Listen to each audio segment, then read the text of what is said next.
తెగబడి వీని నిజంపిన పగనీదెట్లాదరుగును పరిశీలించన్ తగినంత బుద్ధి చెప్పిన తగునని శాంతింపజేసే తమ్ముడు అన్నన్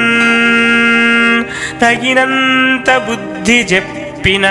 తగునని శాంతింపజేసే తమ్ముడు అన్నన్ తమ్ముడు చెప్పిన మాటలు నెమ్మదిగా దోచి మదిన ఇమ్మార్గమునన్ కొమ్ములు తిరిగిన కోతిని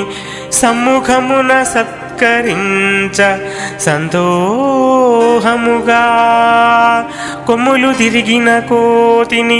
సమ్ముఖమున సత్కరించ సందోహముగా